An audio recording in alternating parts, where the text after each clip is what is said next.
지역의 뉴스 속 뉴스를 전해드리는 뉴스인 뉴스 인터넷 신문입니다. D2뉴스 24의 류호진 대표 전화 연결합니다. 안녕하세요. 네, 안녕하세요. 권선택 대전시장이 어제 기자회견을 통해 시정의 주요 현안에 대해 입장을 밝혔는데요.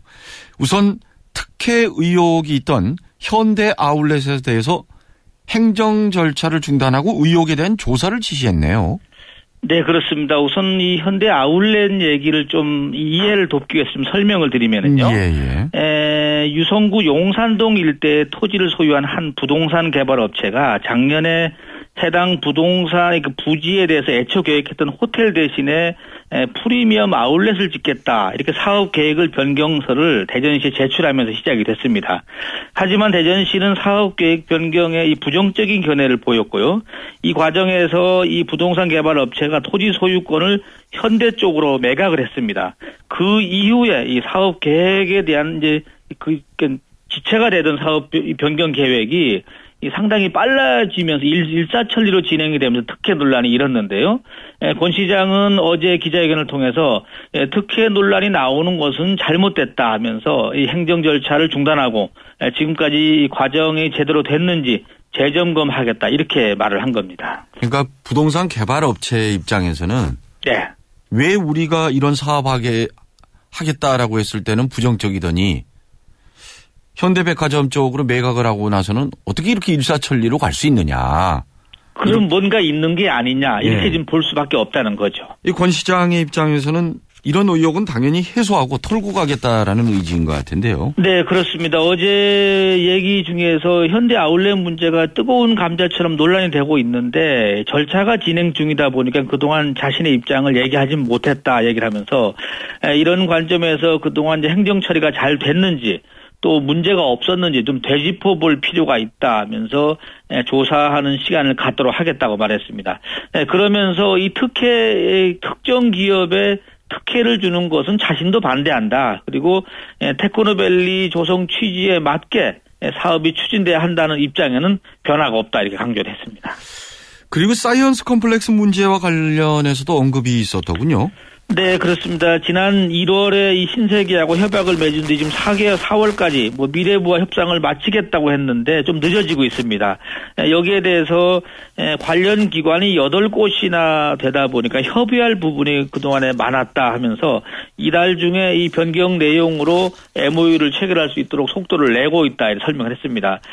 그러면서 이 500억 가운데 이 300억 원은 이미 확보가 됐고, 기초과학연구원의 개방형 도서관을 건립하는 비용 문제를 지금 미래부가 이제 부담하는 등 해서 대략 대전시 입장에서는 500억이 된 거나 다름이 없지만은 남은 200억 원을 더 받기 위해서 지금 협상 중이다면서 큰 틀에서 이 과학벨트 조성 사업에 차질이 없도록 조만간 가시적인 성과를 내놓겠다, 이렇게 덧붙였습니다. 500억 원이 된 것이나 다름없다. 네, 우선 300억은 확정됐지만 200억은 기초과학연구원이 이제 도서관 짓는 비용으로 떨겠다고 하다 보니까 이게 이제 온 것이냐 아니면 온 거나 마찬가지냐, 이 부분에 좀 아직 논란은 남아 있습니다. 근데 대전시는 얼마 전까지만 하더라도 정부 부처 애초 약속이나 좀 제대로 지켜라, 이렇게 좀 불만이 많았잖아요. 네, 그렇습니다. 예. 최근 소규모의 그린벨트 해제 권한을 지자체에 넘겨주겠다는 정부의 그 규제개혁 방안에 대한 대응 전략도 소개했더군요. 네, 그렇습니다. 대전의 전체 면적이 539제곱킬로미터가 되는데요. 이 가운데 절반이 넘는 한 300제곱킬로미터가 한 56%가 지금 그린벨트로 묶여 있습니다. 근데 이 가운데 지금 정부의 방침에 따라서 이 총량, 그러니까 31제곱킬로미터가 지금 이 그린벨트를 해제가 가능한데요. 이미 11제곱킬로미터가 해제되다 보니까 앞으로 한 19제곱킬로미터 정도는 해제할 수가 있는데요. 대전시는 따라서 이 수요자 중심의 이 소규모 산업단지를 조성하고 또 기업을 유치하는 데 적합한 땅을 찾아내서 산업용지로 제공하겠다, 이런 계획을 세웠습니다. 이게 대전에 사시는 분들 입장에서는 초미의 관심사입니다. 그렇습니다. 네. 이게 우리 지역이 해당이 되느냐 안 되느냐. 그래서 제가 좀 이 얘기를 더 들어보고 싶은데, 구체적으로 해제 지역이 지금 말이 돌고 있죠? 네, 그렇습니다. 우선 내년 상반기에 이 해제되는 이 추진 예정 지구가 장대동에 있는 첨단 산업단지인데요. 예, 이곳하고 또 2017년에 추진되는 안산동 첨단 산업단지가 우선 이 그린벨트 우선 해제 대상에 포함이 됐고요. 이 사실 장대지구하고 안산지구는 그동안 추진은 돼 왔던 것이다 보니까는 시간을 좀 한 6개월 내지 1년 정도는 단축될 것으로 예상이 됩니다. 여기에다가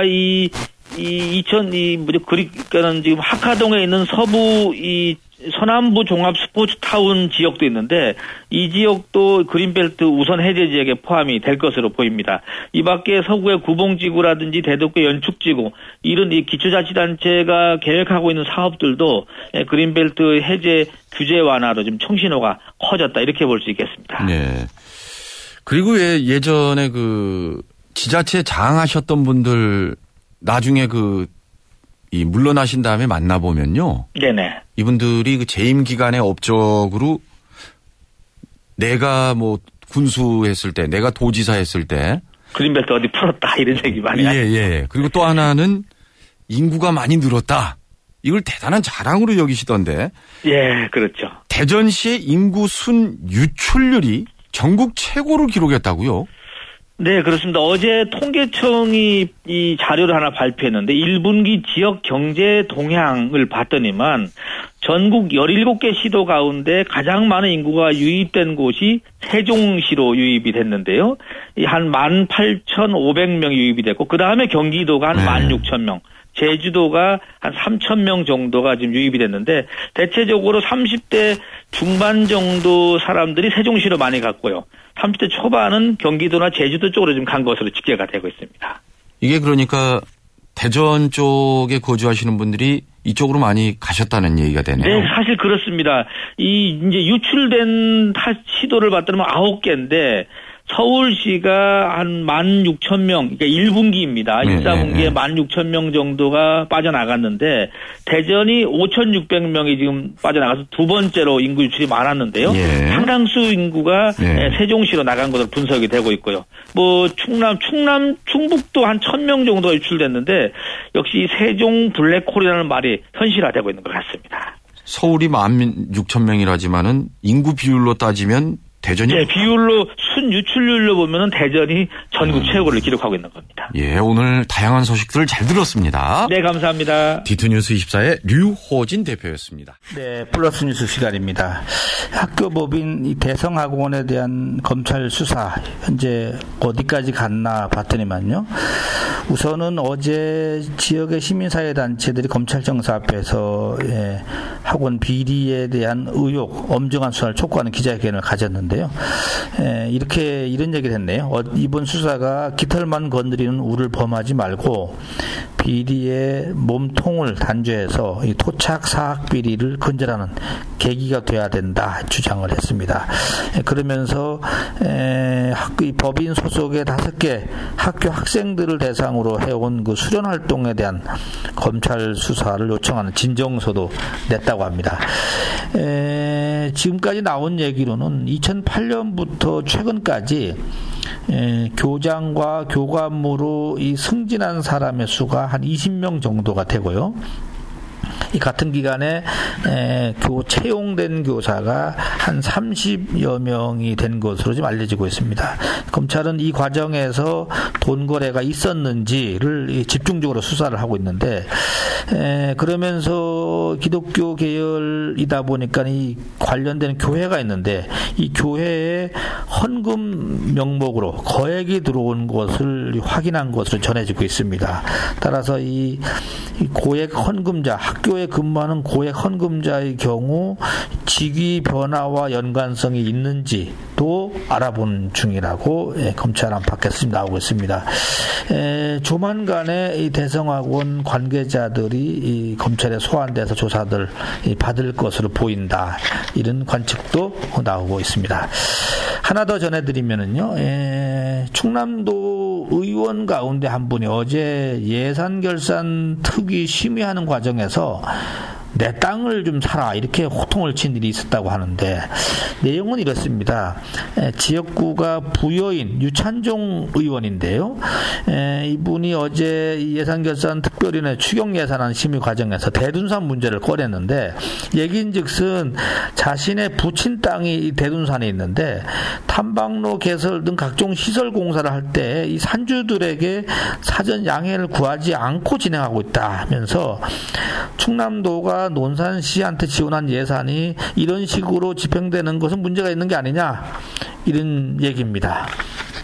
그러면서 내가 대둔산 주인인데 내 나라에서 왜 이게 정부에서 이 사유지를 사라고 하는데도 충남도는 안 사느냐, 내 땅을 좀 사달라 이렇게 호통을 쳤다고 합니다. 이 보통 뭐 일반 재산권 침해를 받는 산주라면이야 또 뭐 빨리 내 땅을 사든지 말든지 해라 이렇게 얘기할 수도 있지만 이 도의원 입에서 이런 얘기가 나오니까 좀 그런 것 같습니다. 이 참고로 이 도립공원인 대둔산 같은 경우는 1980년에 이 공원으로 지정했는데 총 면적이 24평방킬로미터인데요. 이 중에 22평방킬로미터가 사유지고 나머지 국공유지가 한 5평방킬로미터밖에 되지 않는다고 합니다. 상황이 이렇다 보니까 재산권 침해에 대해서 산주들이 지금 적지 않이 지금 그동안에 문제제기를 해왔는데 뭐 도 입장에서도 뭐 솔직히 돈만 있으면 사고 싶다 이런 얘기까지 나오는 것 같습니다. 다만 이 불효불급한 예산 낭비를 감시해야 하는 예결특위위원이라는 점에서 자신의 재산과 직접적인 이해관계가 있는 이런 얘기를 하는 건 좀 부적절했다 이런 비판을 받고 있네요. 자, 중도일보 문화사업국장 장인평 국장이 어제 한국신문협회장상을 받았다는 소식도 있네요. 김상열 대전대 교수가 2년 만에 연극 신작을 발표를 한다고 합니다. 맥키스 컴퍼니가 백제문화추진위원회하고 후원 협약을 맺었다고 합니다. 최연희 코레일 사장이 이 10년 묵은 적폐, 그러니까 그 자동 승진제가 그동안 도입됐는데 이것을 폐지하기로 했다. 노사 간의 합의를 이끌어냈다. 이런 뉴스도 오늘 주요 뉴스로 취급이 되고 있습니다. 이상 플러스 뉴스를 마치겠습니다.